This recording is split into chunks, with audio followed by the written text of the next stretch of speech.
This is the luxury world. Get inspired with us today and tomorrow. In the exclusive realm of luxury timepieces, the Rolex boutique is not simply a storefront. It functions more like a fortress of prestige, scarcity, and guarded access. Within its refined walls, the sales associate holds a pivotal role, not merely as a facilitator of transactions, but as a meticulous gatekeeper. Missteps in conversation can lead to immediate and irreversible consequences, including the dreaded blacklisting from ever obtaining highly coveted models.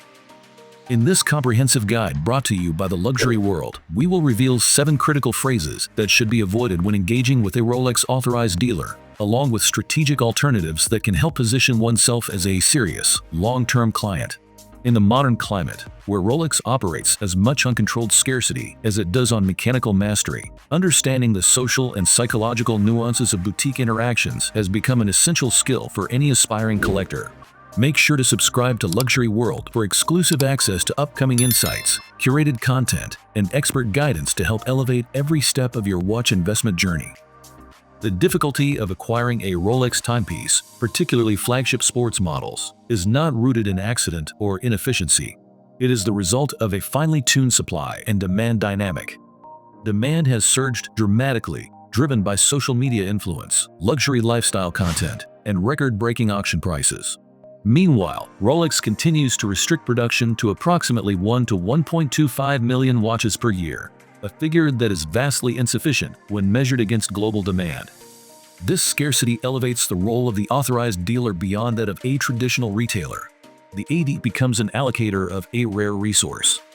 Each interaction is scrutinized not merely for potential sale value, but also for long-term relationship value and risk mitigation. One of the AD's foremost responsibilities is to prevent watches from entering the secondary or gray market, where they often sell for 2 to 3 times their retail price. Should Rolex discover that a recently sold piece has surfaced on the gray market, the authorized dealer in question could face severe penalties, including the loss of their multi-million-dollar contract. Therefore, each conversation at the boutique functions as a subtle test, an ongoing evaluation of intent, loyalty, and understanding of the brand's philosophy. Phrase, #1, is this a good investment? One of the most damaging missteps a prospective buyer can make is to frame a Rolex purchase as an investment strategy.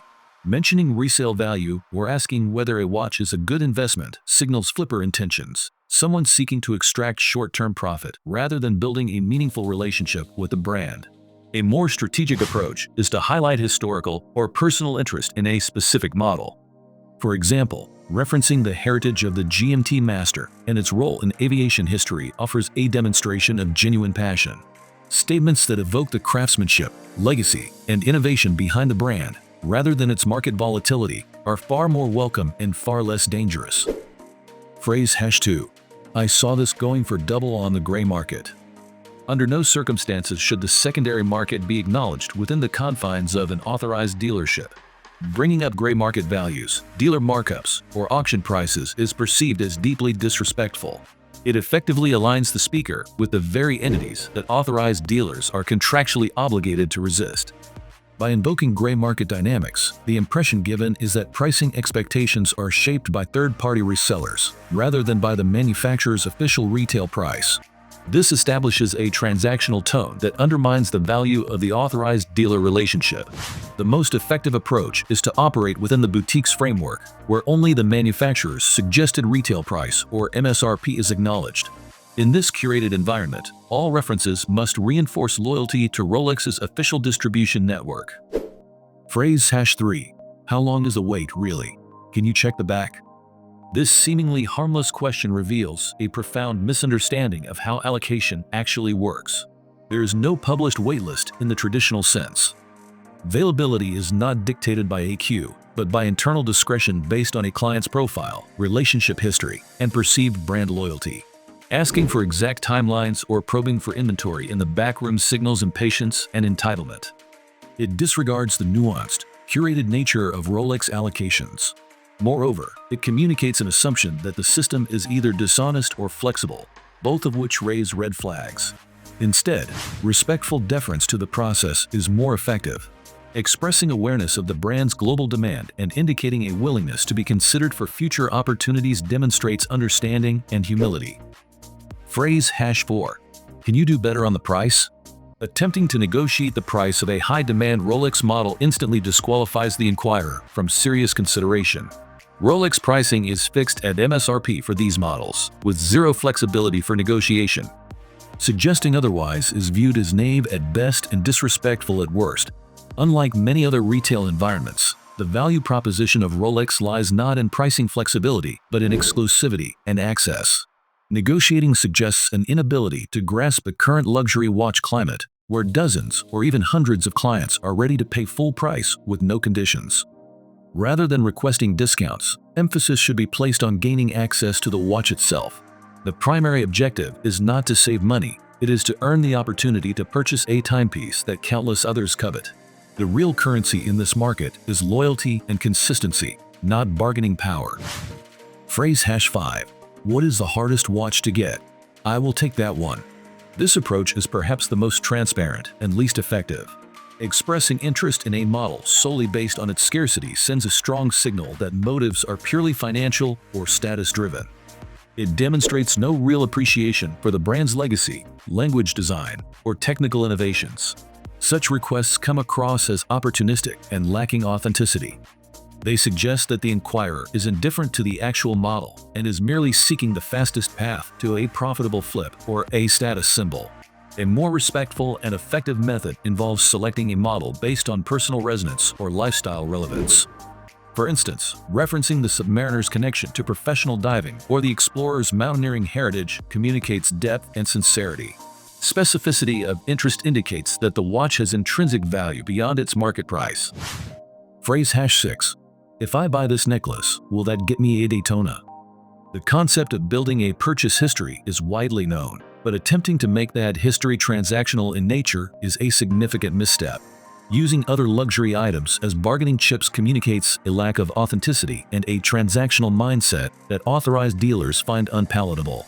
When such deals are proposed explicitly, it places the associate in a difficult position. They cannot guarantee access to a high-demand piece in exchange for a jewelry purchase. Doing so violates both professional ethics and brand policy. A more refined approach involves organically building a history over time by purchasing items that hold genuine appeal. Later, a tactful expression of interest, such as tying a specific watch to an upcoming life milestone, allows the boutique to draw conclusions on its own, without being coerced into a quid pro quo. Phrase #7. Fabricating stories. Inventing dramatic or sentimental stories to expedite access to a Rolex model is a flawed tactic. Luxury sales professionals are trained to read behavior and detect inconsistencies.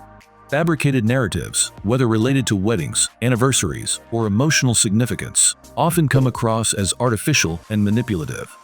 Attempting to emotionally sway an associate through false narratives undermines trust and credibility. These professionals interact with hundreds of clients and are exposed to a vast array of stories each week. Authenticity is far more effective than embellishment. If there is a meaningful connection to a particular model, stating it plainly is more compelling. For instance, explaining that the design of the Explorer has long resonated on a personal level and represents a milestone achievement is both honest and persuasive. Transparency builds rapport, while deception erodes it.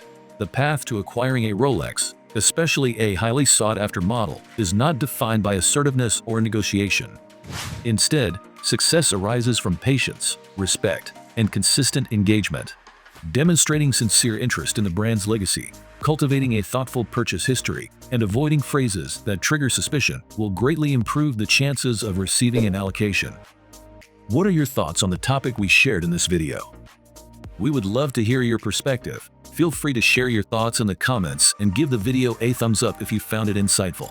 Do not forget to follow Luxury World for more curated content on fine timepieces and market insights. Thank you for watching, and we look forward to welcoming you again in our next video.